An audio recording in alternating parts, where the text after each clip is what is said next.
छठी मैया की कृपा आप सबके ऊपर बनल रहे,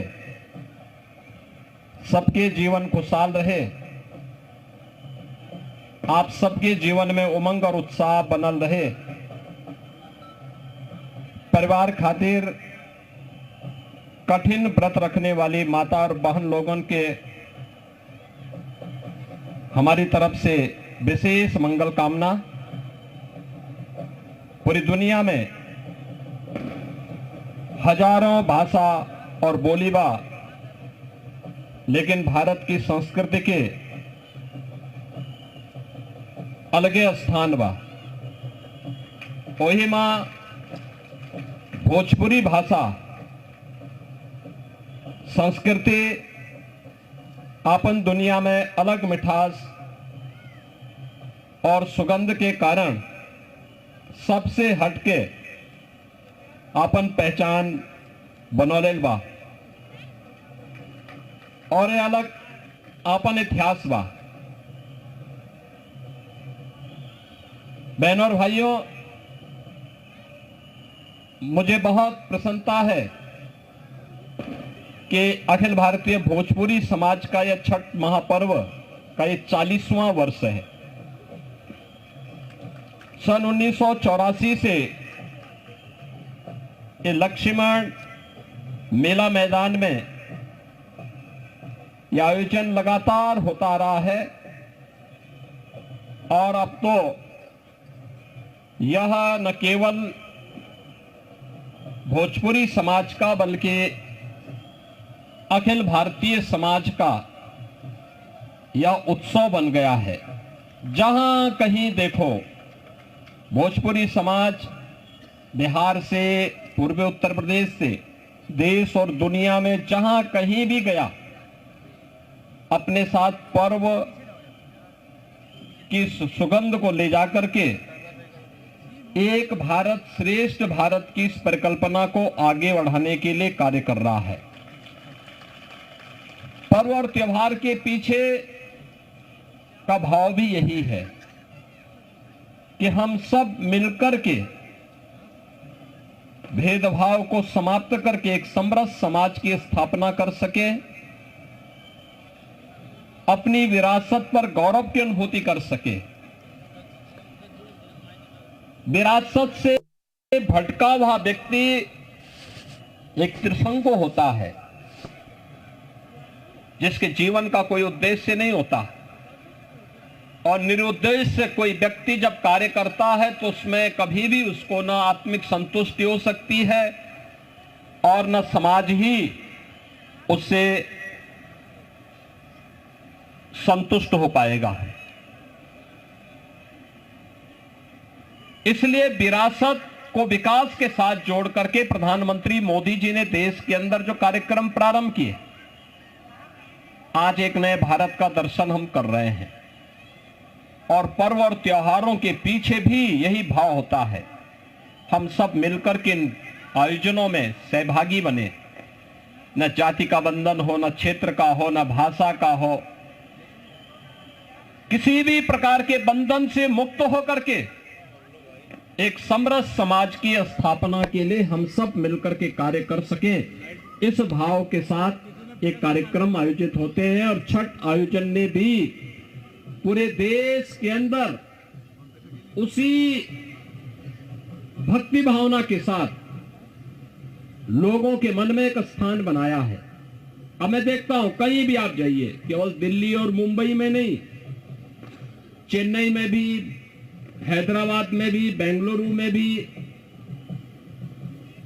और देश के अंदर ही नहीं दुनिया के अंदर भी लोगों ने इस आयोजन के साथ जुड़ करके लगातार इस आयोजन को एक नई ऊंचाई देने और इसके साथ लोग जुड़ रहे हैं। यह भोजपुरी समाज कि दुनिया के अंदर महत्व और उसके माध्यम से पर्व और त्योहारों के माध्यम से लोक आस्था को जीवंत बनाए रखने का एक आदर्श उदाहरण है और छठ महापर्व उसकी एक महत्वपूर्ण कड़ी है। छठी मैया की कृपा के लिए हम सब आयोजन करते हैं। और मुख्य रूप से अगर हम देखते हैं तो यह लोक आस्था का एक ऐसा पर्व है जो सूर्य उपासना के साथ जुड़ा हुआ है। सूर्य इस धरती के लोक देवता है। आप देखते होंगे कि इस चराचर जगत की कोई भी वस्तु बगैर सूर्य देव की कृपा के उसमें जीवन नहीं आ सकता। उनकी कृपा से ही हर ओर हलचल है, जीवन है, और उसकी उपासना ये उसके प्रति कृतज्ञता का भाव पैदा करना भी है।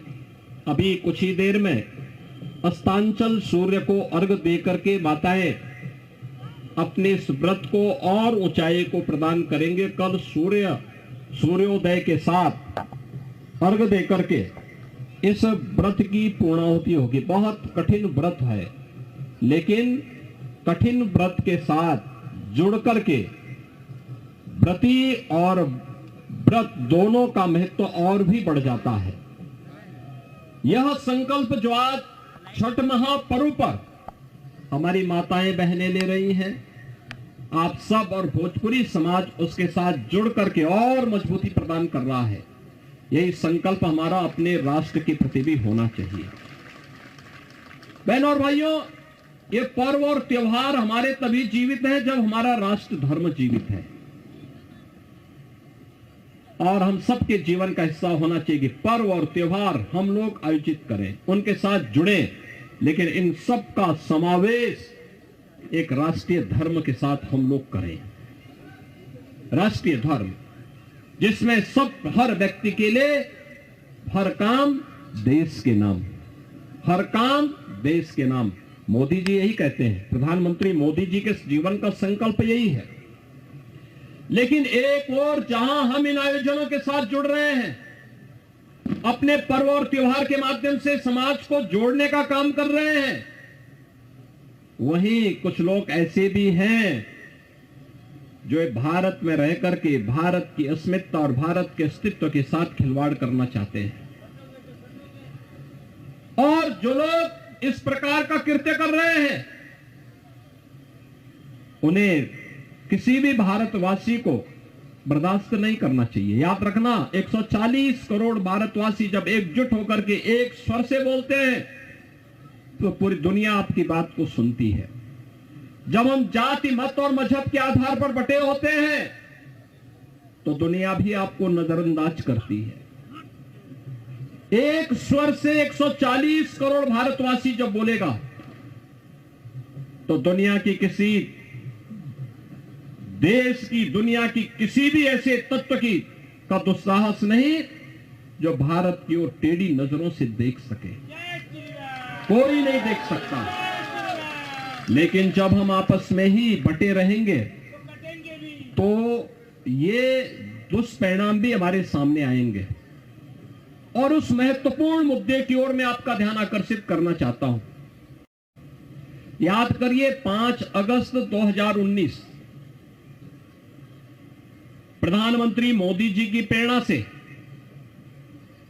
माननीय गृह मंत्री श्री अमित शाह जी ने देश की संसद में कश्मीर में धारा 370 और 35 ए को समाप्त करने की घोषणा की थी और देश की संसद की मोहर इस पे लगी थी और इसको पूरी तरह संविधान से धारा 370 को समाप्त करके आतंकवाद की ताबूत पर अंतिम कील ठोकने का काम किया था। दुनिया ने भारत की ताकत का एहसास किया। पूरी दुनिया को लगा ये नया भारत है। ये नया भारत किसी का नुकसान नहीं पहुंचाएगा, लेकिन कोई छेड़ेगा तो उसको छोड़ेगा भी नहीं। न झुकेगा, न डिगेगा, न हटेगा, बल्कि अपने राष्ट्र की अस्मिता और अस्तित्व की रक्षा के लिए सब कुछ निछावर करने को तैयार होगा। और हर हाल में भारत की एकता और अखंडता को बनाए रखने के लिए जो भी कड़े से कड़े, कठिन से कठिन कदम उठाने की आवश्यकता पड़ेगी, उसको उठाने में हिचकेगा नहीं। और यह कदम एक भारत, मजबूत भारत के रूप में प्रधानमंत्री मोदी जी का कदम था। जब कश्मीर में कांग्रेस के समय में संविधान में बाबा साहब भीमराव अंबेडकर के नचाने के बावजूद धारा 370 और 35A जोड़ करके आतंकवाद का गढ़ भारत को बनाने की कुत्सित चेष्टा 1952 में की गई थी। और यह प्रावधान था कि यह अस्थायी प्रावधान होगा, लेकिन कोई भी सरकार हिम्मत नहीं कर पाई। मोदी जी ने हिम्मत दिखाई देश के हित में और धारा 370 समाप्त हुई। आज आप देखते होंगे जिस कश्मीर में पत्थरबाज पहले पत्थर मारते थे, वह कश्मीर आज एक बार फिर से भारत का स्वर्ग बनने की ओर अग्रसर। आज उस कश्मीर में बड़े बड़े इंफ्रास्ट्रक्चर के कार्य हो रहे हैं, टनल बन रहे हैं, एम्स, IIT, IIM जैसे संस्थान बन रहे हैं। आज उस कश्मीर में लाखों की संख्या में टूरिस्ट फिर से जाना प्रारंभ हुआ है। याद करिए, वह भी दिन हमने कश्मीर के अंदर देखा था जब इस धारा 370 के कारण कश्मीर में व्यापक हिंसा होती थी, कश्मीरी पंडितों को निशाना बनाया जाता था और वहां पर जिसने भी भारत के पक्ष में कोई बोलता था उसका कत्लेआम होता था, सामूहिक नरसंहार होता था। वह कश्मीर, जिस कश्मीर में 1989 और 90 में लाखों की संख्या में कश्मीरी पंडितों को प्लान करने के लिए मजबूर होना पड़ा था, उस कश्मीर को सुरक्षा की गारंटी मोदी जी ने दी और कश्मीर में इसके लिए धारा 370 को समाप्त किया। लेकिन बहनों और भाइयों, जब कश्मीर इस सुखद अनुभूति के माध्यम से राष्ट्रीय एकता और अखंडता के साथ आगे बढ़ने के लिए तेजी के साथ आगे बढ़ रहा है, उन स्थितियों में अभी हाल ही में कांग्रेस और नेशनल कॉन्फ्रेंस की जम्मू कश्मीर की सरकार ने अभी विधानसभा में एक प्रस्ताव पारित कर दिया और ये प्रस्ताव पारित किया है कि कश्मीर में हम फिर से धारा 370 और 35A फिर से लागू करेंगे। बहनों और भाइयों, ये कांग्रेस और नेशनल कॉन्फ्रेंस की विघटनकारी विकृत मानसिकता को प्रदर्शित करता है। ये बताता है कि राष्ट्रीय एकता के साथ खिलवाड़ करके देश को फिर से आतंकवाद की भट्टी में झोंकना चाहते हैं। पूरा देश कांग्रेस के इस विघटनकारी प्रवृत्ति को देख रहा है और हम सब इसकी निंदा करते हैं और हम कांग्रेस के नेतृत्व को भी कहते हैं कि कांग्रेस के नेतृत्व को राष्ट्रीय सुरक्षा के साथ खिलवाड़ करने से बाज आना चाहिए। देश उन्हें स्वीकार करने को अब तैयार नहीं है, कतई तैयार नहीं है। धारा 370 जो समाप्त हो चुका है, जो इतिहास के गर्त में जा चुका है, अब फिर से कश्मीर में कभी लागू नहीं हो सकता। यह आतंकवाद की जड़ है, अराजकता की जड़ है, लाखों कश्मीरी पंडितों के कत्लेआम की जड़ है। यह धारा 370 लाखों निर्दोष नागरिकों के खून से सनी हुई धारा है, जिसने कश्मीर के माध्यम से, जिसने कश्मीर की सुगंध को मजहबी उन्माद के कोड़ में बदलने का काम किया था, जिसने कश्मीर जैसे धरती के स्वर्ग को एक मजहबी उन्माद के कोड़ में बदल करके पूरे कश्मीर की सामाजिक सद्भाव को तहस नहस करने का काम किया था। ये धारा 370 और 35A कश्मीर के अंदर आतंकवाद का वेयर हाउस बन गया था, जिससे आतंकवाद पनप रहा था, खुराक प्राप्त कर रहा था। लेकिन आज समाप्त करके जब कश्मीर मुख्य धारा के साथ जुड़ करके आगे काम कर रहा है, उन स्थितियों में जम्मू कश्मीर विधानसभा में पारित प्रस्ताव उस विघटन की बू को एक बार फिर से हम सबका ध्यान आकर्षित करता है। इन स्थितियों में हम कांग्रेस नेतृत्व को कहना चाहेंगे कि नेशनल कॉन्फ्रेंस और कांग्रेस मिलकर के जम्मू कश्मीर के अंदर जो कुछ कर रहा है, यह देश उसे कतई स्वीकार नहीं करेगा, किसी भी स्थिति में स्वीकार नहीं करेगा। 140 करोड़ भारतवासी हर हाल में भारत की एकता और अखंडता को मजबूती प्रदान करना चाहते हैं, हर हाल में उसकी एकता और अखंडता के पक्षधर हैं, और जो कोई भी उसके साथ खिलवाड़ करेगा उसको मुंह तोड़ जवाब देने के लिए हर भारतवासी तैयार होगा। आज के इस अवसर पर कांग्रेस को छठ महापर्व के अवसर पर मैं कांग्रेस से ही कहूंगा कि वह जम्मू कश्मीर विधानसभा से पारित इस प्रस्ताव के खिलाफ स्वयं भी बोले, अन्यथा भारत में कांग्रेस की वही स्थिति हो जाएगी जो जम्मू कश्मीर में धारा 370 और 35A की हो चुकी है। मैं एक बार फिर से, जो ये पर्व लोक आस्था के साथ साथ राष्ट्रीय एकता, एकात्मता और अखंडता के प्रतीक है, इस अवसर पर मैं एक बार फिर से आप सबको छठ महापर्व की हृदय से बधाई देता हूं।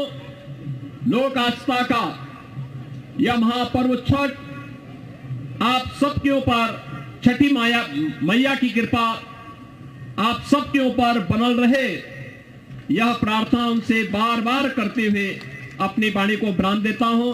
धन्यवाद। जय हिंद।